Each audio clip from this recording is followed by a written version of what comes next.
के कोऑर्डिनेटर और इसके साथ ही सदाशिव द्विवेदी जी, डॉक्टर स्वर्गंगा शर्मा जी हमारे सामने अभी बैठे थे, हमारे साथ के सहयोगी डॉक्टर मोदी जी, श्री अवधेश कुमार जी, डॉक्टर कविता कुमारी जी और डॉक्टर अमित जी, और इसके साथ ही सभागार में बैठे हुए बहुत से विद्यार्थी और शोध छात्र, सभी के प्रति सम्मान का भाव। प्रसाद जी के ऊपर सुबह से ही बात हो रही है और आज के युग में और आने वाले समय में और जो समय बीता वह हमारा अतीत, हमारा वर्तमान और हमारा भविष्य, इन तीनों कड़ियों को जोड़ने का कार्य हमें जयशंकर प्रसाद के साहित्य में प्राप्त होता है। कभी कभी कुछ आलोचकों के विचार आते हैं कि प्रसाद अतीत के कवि हैं, लेकिन नहीं, इस बात को हम एक सिरे से खारिज करते हैं। जो विषय निर्धारित किया गया था वह था शक्ति का स्वरूप, और लगभग जहां से छायावाद प्रारंभ हो रहा है, हम 1918 के आसपास जाते हैं, 1916 में चले जाते हैं और 1936 और उसके बाद का भी समय, इस समय को हम एक सामान्य समय नहीं कह सकते। यह वह समय है जो नवजागरण का समय है, यह वह समय है जब देश गुलाम है, और ये गुलामी सिर्फ अंग्रेजों की ही गुलामी नहीं थी। पिछले कई वर्षों से, लगभग 1200 साल से जो देश पर हमारे आक्रमण हुए और जो जयशंकर प्रसाद का साहित्य बोलता है, वह स्कंदगुप्त, चंद्रगुप्त, जिसकी चर्चा अभी नाटकों के माध्यम से बहुत सशक्त ढंग से सत्यप्रिय द्विवेदी जी ने हमारे सामने प्रस्तुत भी किया, तो हम तो सीधा ही कह सकते हैं कि जयशंकर प्रसाद की सभी रचनाएं और उनका व्यक्तित्व और उनका कृतित्व शक्ति का।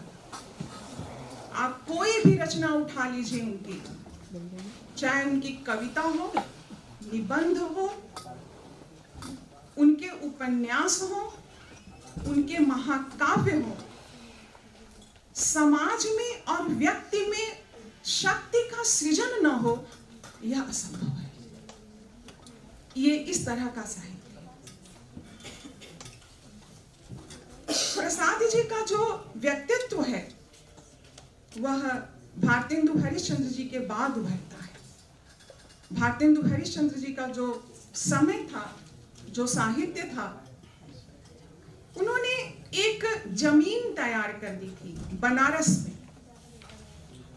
और भारतेंदु हरिश्चंद्र जी की विदा होते ही उस नवजागरण की काशी की धरती पर जो रचनाकार उभर कर आता है वह है जयशंकर प्रसाद। जयशंकर प्रसाद शुद्ध रूप से खाटी बनारसी। हम उनके साहित्य को देखें, उनके व्यक्तित्व को देखें, तो बनारस की संस्कृति का जो आभास है, उनके जीवन शैली को देखें, उनके व्यवसाय को देखें, उनके खान पान को देखें, उनके तीज त्योहार को देखें, तो हमें ये अनुभव होगा कि जो बनारस की शैली है वह शैली उनके जीवन में रमी हुई है, और वह जो जज्बा है, वह जो शक्ति है, वह उनके साहित्य में हमको मिलता है। नंद दुलारे वाजपेयी ने, जिन्हें इस बात का बहुत अफसोस था कि जयशंकर प्रसाद को कि मैं बहुत निकट था, लेकिन जब मैं उन्हें जब थोड़ा समझने लगा, तब अब वो हमसे दूर चले गए। उन्होंने लिखा है कि मैंने प्रसाद जी का सदैव बनारसी रंग देखा है और कोई उनके व्यक्तित्व का बाहरी हिस्सा देखकर, उनके पहनावे ओढ़ावे को देखकर, कोई उनकी भाषा बोली को देखकर प्रभावित होता था, तो कोई उनके आंतरिक मन को भी देखकर प्रभावित होता था। लेकिन वे हमेशा, जयशंकर प्रसाद अपनी अंतरतम में और अपनी रचनाओं में डूबे रहते थे और हमेशा वे तटस्थ रहते थे, निष्प्रिय रहते थे। कोई भी रचना को जब हम उठाते हैं और जब हम उसको पढ़ते हैं तो हमें इस बात को सोचना पड़ता है कि इस रचना में इतनी निष्प्रियता और इतनी तटस्थता क्यों है। हम उस युग का इतिहास, उस रचनाकार के जीवन को जब देखते हैं तब ये बात अनुभव होता है कि हाँ, उसमें इतनी निष्प्रियता क्यों है। नकारात्मक चीजों से वो दूर रहते थे। और उन्होंने लिखा, नंद दुलारे वाजपेयी जी ने उस समय लिखा कि प्रसाद जी अपने युग के सबसे पौरुषवान कवि, ये शब्द उन्होंने दिया। और उस समय के रचनाकार जो उस समय लिख रहे हैं, तमाम रचनाकार जिससे हिंदी साहित्य का सृजन होता है, जिसे हम और हमारा समाज पढ़ता है, वह साहित्य में, कला में, संस्कृति में, साहित्य तो सबका है। साहित्य कोई प्राइवेट लिमिटेड चीज तो है नहीं। वह विज्ञान का भी विद्यार्थी पढ़ता है और साहित्य का भी विद्यार्थी उसको पढ़ता है। तो उस समय जो रचनाएं चल रही हैं, सभी बच्चे यहाँ बैठे हुए सभी बच्चे जानते हैं कि छायावादी युग में कौन से कवि थे, उसके पहले कौन थे, उसके बाद कौन थे। तो हम लोग देखते हैं कुछ बातें जो हमको मिली थी कि मैथिली शरण गुप्त का काव्य अगर हम देखते हैं, अभी मैथिली शरण गुप्त की चर्चा आपने की भी, तो उनका काव्य, भारत भारती का नाम तो सबसे पहले आता है। ये सत्य भी है कि भारत भारती की प्रतियों को लेकर आजादी के दीवानों ने फांसी के फंदे को चूम लिया, ये सत्य है। लेकिन उसमें करुणा ज्यादा है, प्रसाद में भी करुणा है, लेकिन प्रसाद की करुणा और मैथिली शरण गुप्त की करुणा दोनों दो पक्ष में हमको दिखाई देती है। और संकल्प का जो स्रोत है देश के लिए, क्योंकि वह समय जो सबसे कीमती था वह था देश के लिए संकल्प। उसमें जो संकल्प का बोध होना चाहिए, वह बोध कुछ विद्वानों ने कहा कि मैथिली शरण गुप्त में हमें कम दिखाई पड़ता है। और हरिओद भी लिख रहे थे उस समय। हरिओद जी के लिए ये बात आती है, प्रिय प्रवास वगैरह को जब हम उठाते हैं, कि उसमें उनके संगीत में पौरुष है, लेकिन उनके समय की जो कुछ प्रवृत्तियां हैं, उस प्रवृत्तियों को लेकर वे कभी कभी संकोचशील हो जाते हैं। और निराला के संदर्भ में देखते हैं तो निराला ने स्त्री के साथ साथ पुरुष और स्त्री दोनों को बेहद सम्मान की दृष्टि से देखा है। यह सम्मान हम जयशंकर प्रसाद की रचनाओं में भी देखते हैं, और कामायनी इसकी चरमोत्कर्ष कृति के रूप में है। चंद्रगुप्त नाटक हम देख सकते हैं, तमाम रचनाएं भरी हुई हैं। लेकिन विद्वान कहते हैं कि निराला जी की रचनाओं में हमें रोमांटिक टाइप ज्यादा मिलता है, वहां पे कुछ रोमांटिसिज्म या रोमांस का तत्व ज्यादा मिलता है। अब हम ये तो नहीं कह सकते कि हाँ, जो रोमांस है, जो प्रेम है, वह जयशंकर प्रसाद की रचनाओं में नहीं है, वहां पर भी है, लेकिन कुछ विविधता, कुछ समानता और कुछ अलगाव के साथ हमें दिखाई देता है। पंडित जी के संदर्भ में सामान्यतः लोग कह देते हैं कि ये सुकुमार भावनाओं के कवि हैं, लेकिन ऐसा ही न हो ये भी संभव नहीं है। और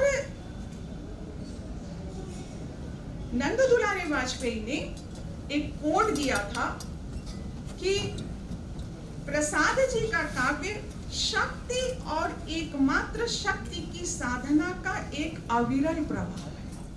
इन सारी बातों को कोड करने के बाद, जिसको कि हम पंचशील कह सकते हैं, पंचकोश कह सकते हैं, पंचतत्व कह सकते हैं, और जीवन के जो शुभतर और श्रेष्ठतम भाव है उसके रस की सृष्टि हमें जयशंकर प्रसाद के साहित्य में प्राप्त। ये सहज है, इसमें कहीं किसी प्रकार का कोई विरोध नहीं। और जीवन में जो वैराग्य है, जीवन के प्रति जो नकारात्मकता का भाव है, जीवन के प्रति जो तटस्थता का भाव है, कभी कभी मनुष्य अपने जीवन से न्यूट्रल तटस्थ हो जाता है। तटस्थता अच्छी बात है, कभी कभी हो तो अच्छी बात है, कभी कभी ना हो तो भी अच्छी बात है, लेकिन तटस्थ होना बहुत अच्छी बात है। जब हम अपने जीवन से न्यूट्रल हो जाए, जब हम समाज से न्यूट्रल हो जाए, जब हम सामाजिक गतिविधियों से न्यूट्रल हो जाए, तो तटस्थता जो है ठीक है। इसका सबसे सशक्त संदेश हमें कामायनी में था। हम लोगों ने देखा कि मनु किस तरह से अपने जीवन से तटस्थ होते हैं, और श्रद्धा जो है उन्हें जो यहाँ से वहां तक फैली है, जिसे हम निषेध है आज के जीवन में, वर्तमान संदर्भ में प्रसाद का साहित्य बहुत प्रासंगिक है।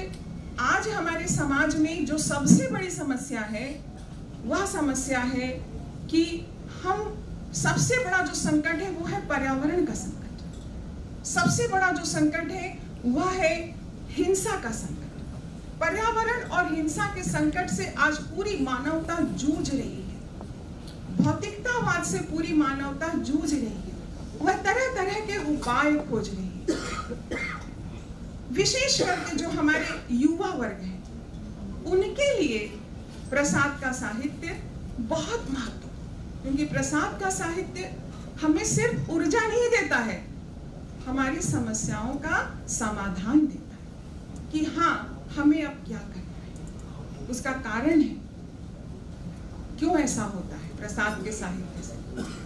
प्रसाद के साहित्य जो है हमारे भारतीय सनातन संस्कृति का जो आर्ष साहित्य है, हमारे जो वेद हैं, पुराण हैं, हमारी जो ऋचाएं हैं, उन सबका सार, हमारी इतिहास, हमारी संस्कृति, उसका सार हमें अपनी रचनाओं में मिलता है। ये तो तय है कि हमारी समस्याओं के समाधान का मॉडल हमारा होगा।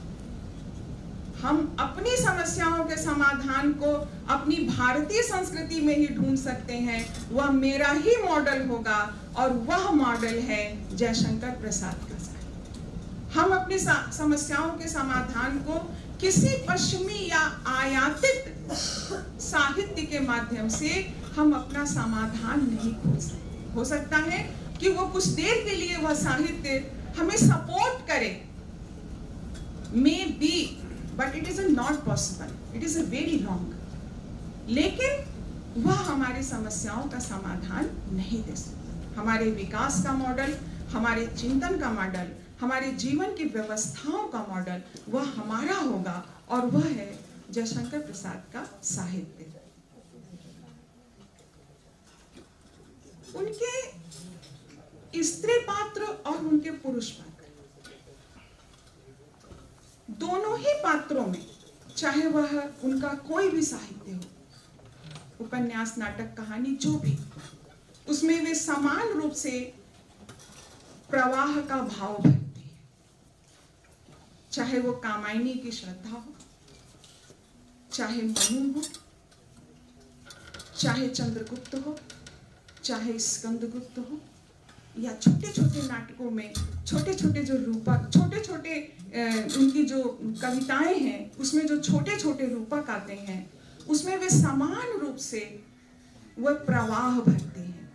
उनका प्रवाह कहीं भी दुर्बल नहीं होता, कहीं भी कमजोर नहीं होता, और उस प्रवाह को वे मनोवैज्ञानिक यथार्थता के साथ आगे बढ़ाते हैं। जहां जितना उनमें भाव का प्राबल्य है, उतना ही उनमें बुद्धि का भी प्राबल्य है। प्रसाद जी ने कामायनी की भूमिका में लिखा है कि मनु, मन, श्रद्धा, हृदय, ईड़ा, बुद्धि। हृदय, मन और बुद्धि से मानवता का अगर विकास होता है तो उनका शब्द है वहां पर बड़ा ही श्लाघ्य होगा। इन तीनों तत्वों में संतुलन बहुत जरूरी, और इसका बहुत सशक्त जो उनकी चरम कृति है 1936 में आती है। यह वह समय है 1936 का समय जहां छायावाद की समस्त जो सबसे श्रेष्ठ कृतियां हैं उस समय आ जाती है, और ये बात उन्होंने भूमिका में कही।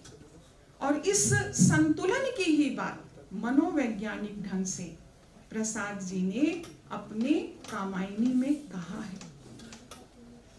जब कामायनी पढ़ते हैं, श्रद्धा पढ़ते हैं, तो हम मान लेते हैं कि श्रद्धा का चरित्र तो श्रद्धा में ही होगा। ईड़ा पढ़ते हैं तो मान लेते हैं ईड़ा ही उसका चरित्र होगी।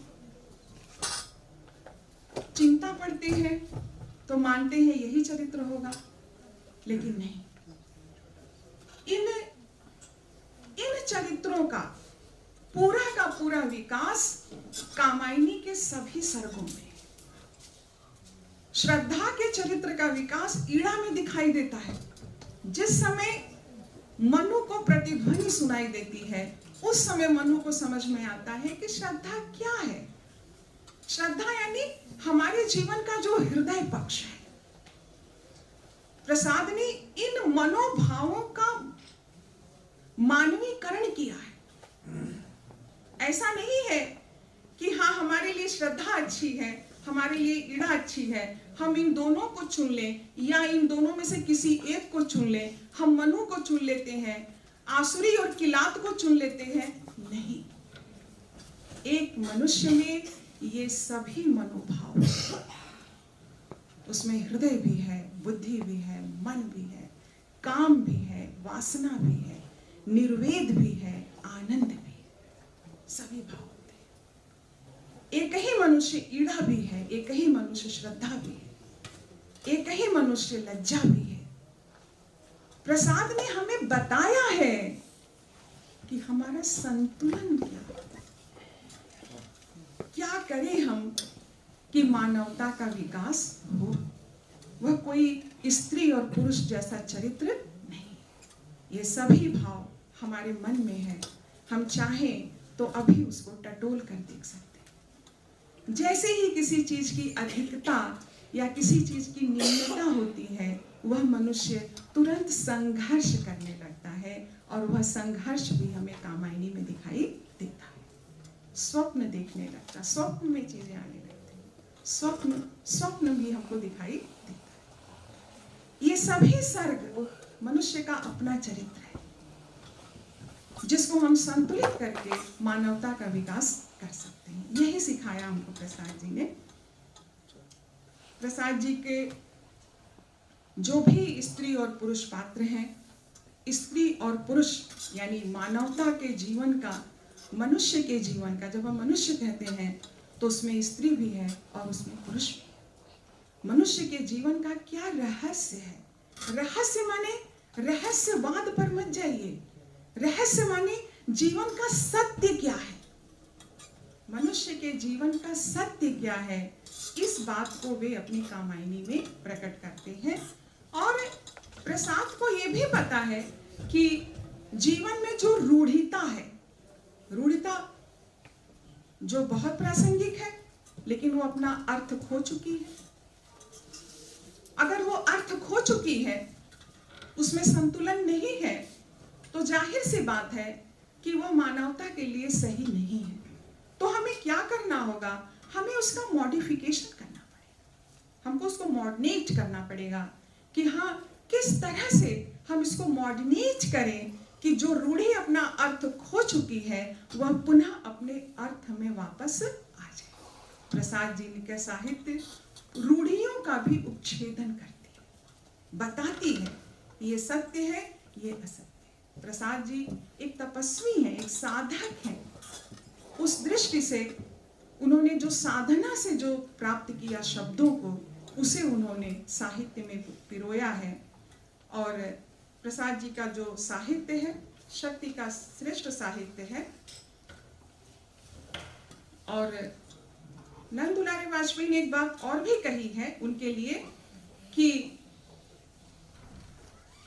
जीवन में उद्देश्य के प्रति ऐसी निष्ठा, उद्देश्य के प्रति निष्ठा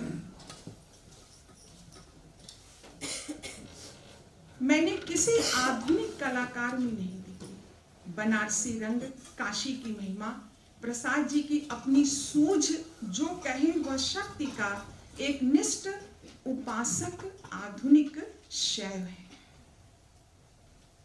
कविता जी हम लोग को बुलाती हैं, हम लोग इनके घर जाते हैं, हम लोग के बच्चे भी जाते हैं, हमारे विद्यार्थी जाते हैं, और भी अध्यापकों के विद्यार्थी जाते हैं, और पूरा घर घूम घूम कर देखते हैं। जो बच्चे यहाँ बैठे हैं, जो नहीं गए हैं या जो गए हैं, वो बार बार उनके घर जाए। वहां जब हम जाएंगे तो हमको 3 चीजें मिलती हैं। एक तो मंदिर मिलता है, एक अखाड़ा मिलता है, और एक मिलता है फुलवारी। हालांकि फुलवारी अब उस स्थिति में नहीं है, लेकिन मंदिर है। एक सिरे पर थोड़ी ऊंचाई पर मंदिर है, उसी से सटा हुआ अखाड़ा है। और ये जो 3 है, ये प्रसाद के सर्वप्रिय अंग हैं। प्रसाद ने अपनी रचनाएं यही बैठ कर की है। प्रसाद जो मंदिर है वो शिव जी का मंदिर है। प्रसाद जी शैव हैं। कामायनी में उनका दर्शन मिलता है, प्रतिभिज्ञा दर्शन मिलता है, शैव दर्शन मिलता है। और मुझे मिला कि प्रसाद जी के अखाड़ा में एक बड़ा भारी मुदगर रखा रहता था। मुदगर आजकल के बच्चे जानते भी होंगे, आजकल तो सब यूट्यूब वाले हैं, सब सर्च करके देख लेते हैं कि कहाँ क्या है। गूगल बाबा है सर्वश्रेष्ठ विद्वान। तो इतना बड़ा मुदगर है कि प्रसाद जी को, कविता जी वो अब है कि नहीं मुदगर? है, सब सहेज के रखा है कविता जी ने, कि उसको देखकर आप कल्पना नहीं कर पाएंगे कि कहाँ आंसू, कहाँ कामायनी, कहाँ अलका और कहाँ मुदगर। लेकिन यह मिलता है कि प्रसाद जी उस मुदगर को फेरते थे और एक प्रशिक्षक आता था, उनको सिखाता था कि कैसे इसको फेरना है। आसान नहीं होता है, आग का दरिया है और डूब के जाए। तो ये मुदगर, ये अखाड़ा शक्ति का प्रतीक, मंदिर शक्ति का प्रतीक, फुलवारी सौंदर्य का प्रतीक। प्रसाद जी ने लिखा है कि मैंने अपनी बहुत सी रचनाएं मंदिर वाली जगह पर लिखी है। मंदिर और फुलवारी अगल बगल है, वहां बैठकर लिखी है। कामायनी रात्रि के तीसरे पहर में जो नया घर बना था उसके दूसरे तल पर बैठकर लिखा है, और कुछ नए घर के नए बैठक में भी बैठकर रात्रि के तीसरे पहर में कामायनी का कुछ हिस्सा लिखा है। तो मंदिर, अखाड़ा और फुलवारी, शक्ति, शील और सौंदर्य, हृदय, बुद्धि और मन, ये जो त्रिपुंड है जो श्रद्धा दर्शन कराती है, इच्छा, क्रिया और ज्ञान, ये वही केंद्र बिंदु है जहां पर जयशंकर प्रसाद जो है मानवता को ले जाने की बात करते हैं।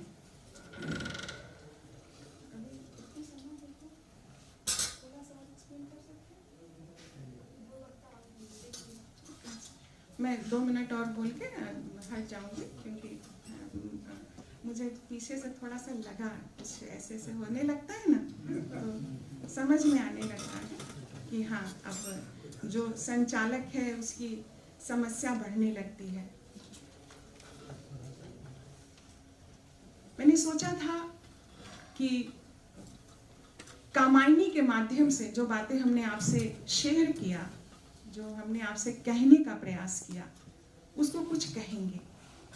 कामायनी का खाली एक छोटा सा पक्ष उठाते हैं, हम श्रद्धा को लेते हैं और हम देखेंगे कि श्रद्धा है कौन, उसमें शक्ति का स्रोत कहां से आ रहा है। श्रद्धा, श्राद्ध देव जिसको कहते हैं, वह हमें शतपथ ब्राह्मण पुराणों में भी ये बात मिलती है श्रद्धा के संदर्भ में, और ऋग्वेद के 191 सूक्त में भी श्रद्धा की चर्चा हमको मिलती है। और महर्षि सायण श्रद्धा को काम गोत्रजा कहते हैं। काम ही उसकी उत्पत्ति का साधन है, काम से ही वह उत्पन्न हुई है। जैसे ईड़ा, जिसको हम बुद्धि कहते हैं, जिसको हम ज्ञान कहते हैं, ईड़ा योग में नाड़ी होती है जिसको हम चंद्र नाड़ी कहते हैं। चंद्र नाड़ी के चलने से चंद्रमा सक्रिय होता है, और ईड़ा जो है वह सरस्वती की प्रतीक है, वह ज्ञान की प्रतीक है। मैंने कहा ना कि कभी कभी हम लोगों को लगता है, जब हम लोग पढ़ते थे, जब बहुत छोटे थे, आप लोग तो बहुत समझदार हैं, हम लोग जब आपकी उम्र में थे तो हम लोग को कुछ नहीं आता था, तो कभी कभी लगता था कि श्रद्धा और ईड़ा को चुनना हो तो किसको चुने। तो सारी जो रेटिंग होती है, जैसे आजकल गूगल पर रेटिंग होती है ना, तो सारी रेटिंग जो है श्रद्धा पे चली जाती थी। लेकिन बहुत दिन बाद ये समझ में आया कि अरे ये तो कोई स्त्री पुरुष नहीं है, ये तो हमारे मन के मनोभाव हैं जो हमारे ही भीतर है और जिसको हम जानते नहीं। वह स्त्री में भी है और वह पुरुष में भी है। और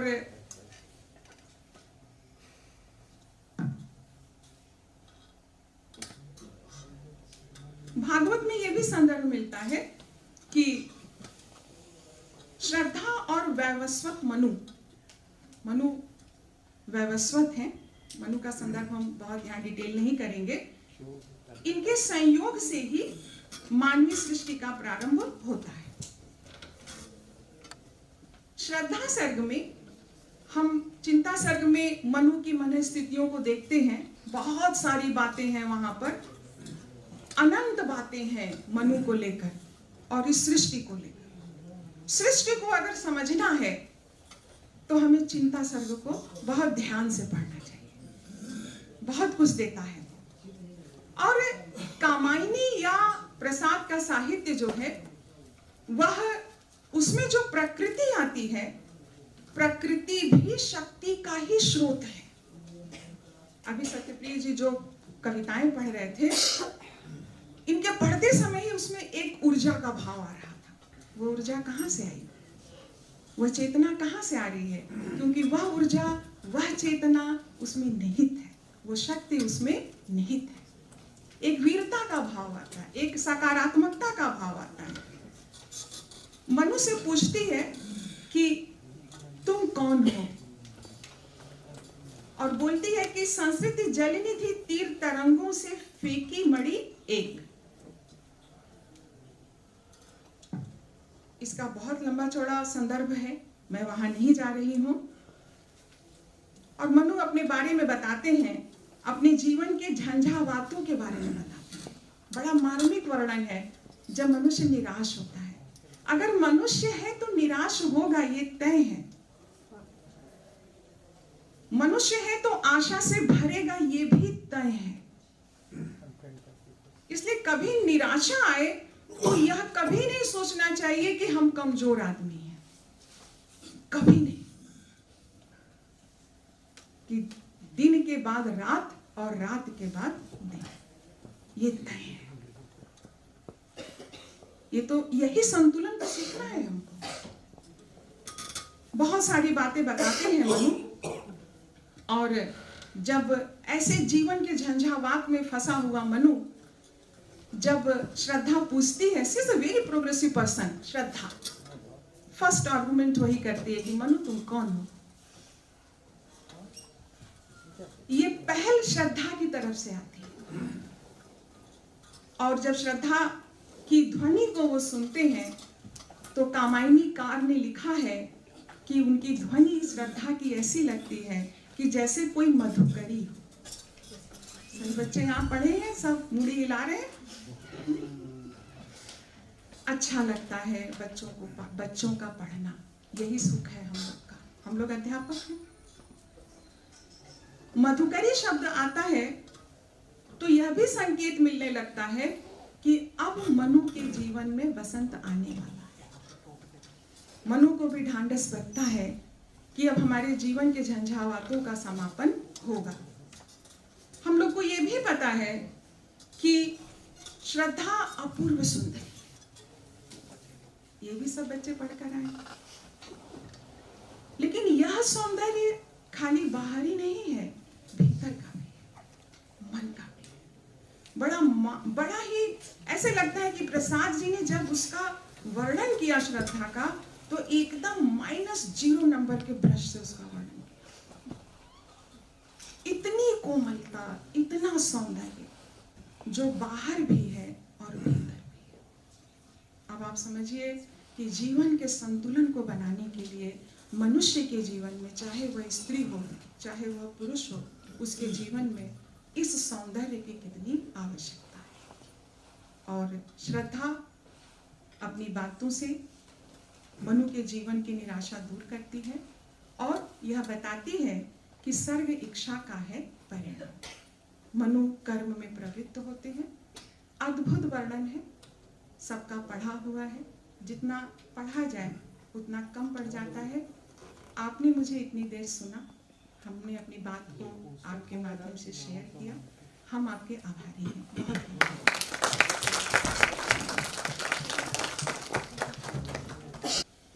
और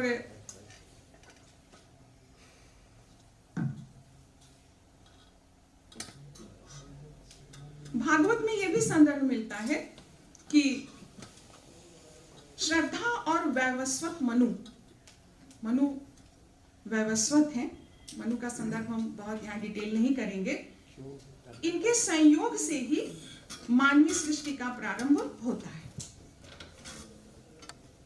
श्रद्धा सर्ग में, हम चिंता सर्ग में मनु की मन स्थितियों को देखते हैं। बहुत सारी बातें हैं वहां पर, अनंत बातें हैं मनु को लेकर और इस सृष्टि को लेकर। सृष्टि को अगर समझना है तो हमें चिंता सर्ग को बहुत ध्यान से पढ़ना चाहिए। बहुत कुछ देता है।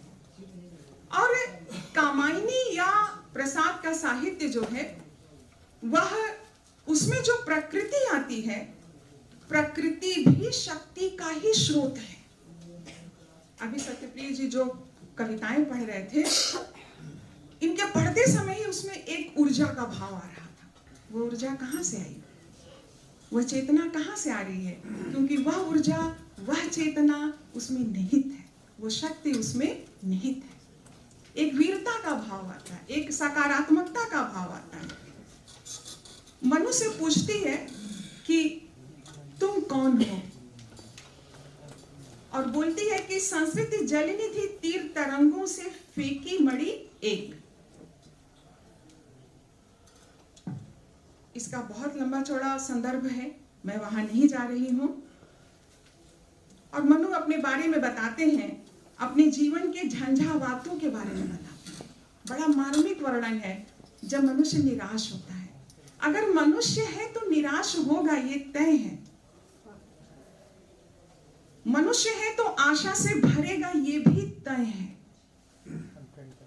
इसलिए कभी निराशा आए तो यह कभी नहीं सोचना चाहिए कि हम कमजोर आदमी हैं, कभी नहीं। कि दिन के बाद रात और रात के बाद दिन, ये तय है। ये तो यही संतुलन तो सीखना है हमको।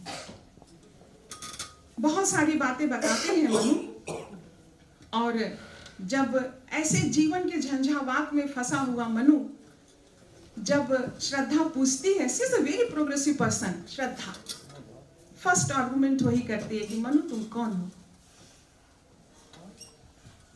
ये पहल श्रद्धा की तरफ से आती है, और जब श्रद्धा की ध्वनि को वो सुनते हैं तो कामायनी कार ने लिखा है कि उनकी ध्वनि श्रद्धा की ऐसी लगती है कि जैसे कोई मधुकरी हो। सभी बच्चे यहाँ पढ़े हैं, सब मुड़ी हिला रहे हैं। अच्छा लगता है बच्चों का पढ़ना, यही सुख है हम लोग का। हम लोग अध्यापक हैं। मधुकरी शब्द आता है तो यह भी संकेत मिलने लगता है कि अब मनु के जीवन में वसंत आने वाला है।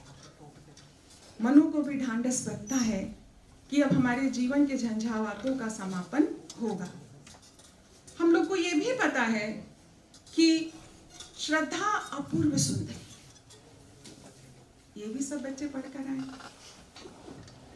लेकिन यह सौंदर्य खाली बाहरी नहीं है, भीतर का भी है, मन का भी है। बड़ा ही ऐसे लगता है कि प्रसाद जी ने जब उसका वर्णन किया श्रद्धा का, तो एकदम -0 नंबर के ब्रश से उसका वर्णन किया। इतनी कोमलता, इतना सौंदर्य जो बाहर भी है और भीतर भी है।